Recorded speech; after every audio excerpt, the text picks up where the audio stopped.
500 pamilya sa Negros Island ang napalikas kagabi nang biglang sumabog ang Canlaon Volcano. Hindi na raw sila nagdalawang isip na lumikas lalo't delikado rin sa kanilang kalusugan ang ashfall mula sa bulkan.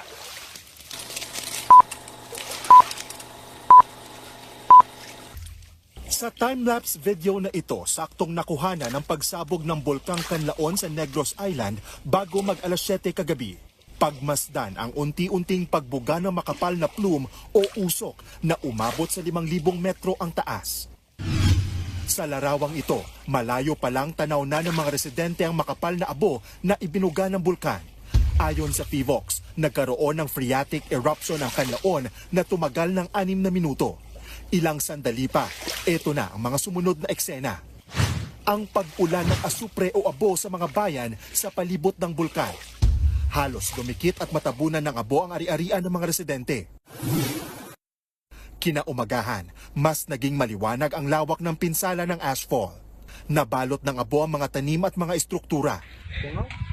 Hindi na rin mapapakinabangan pa ng mga magsasaka sa sitio Upper Mananawi sa barangay Masulog 1, Canlaon City ang tanim nilang repolyo ng mabalot ng abo. Higit sa 500 pamilya mula sa Negros Occidental at Negros Oriental ang dinala sa mga evacuation center. Hindi na raw nagdalawang isip ang mga residente na nakatira malapit sa bulkan na lumikas. Bakas pa ang takot kay Lola Estelita, 85 taong gulang. Patulog na raw siya nang mapalikas ng wala sa oras.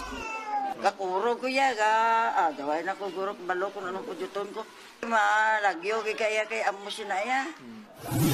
Si Andrea Nabuab napalikas din dahil sa pagkabahala sa epekto ng ashfall sa kalusugan ng kanyang 11-month-old baby.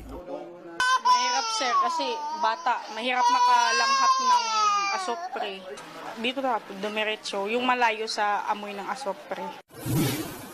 Ipinagbabawal na ng Canlaon LGU ang mga aktibidad sa loob ng 4-kilometer radius permanent danger zone. Nagpatupad rin ng mandatory evacuation sa mga lugar sa loob ng PDZ matapos mag-zero visibility kagabi.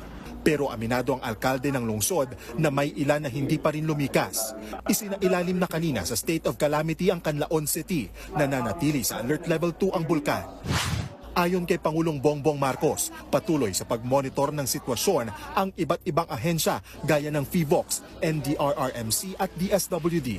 Naka-standby din ang ating mga air asset para sa mas mabilis na pagresponde. Tinitiyak ko na ang ating pamahalaan ay handa at patuloy na nagbibigay ng suporta hanggang makabalik ng ligtas ang lahat sa kanilang mga tahanan. Ang PNP handa namang mag-deploy ng kanilang mga tauhan sakaling kailanganing magsagawa ng search and rescue operation sa pag-aalburuto ng bulkang Canlaon.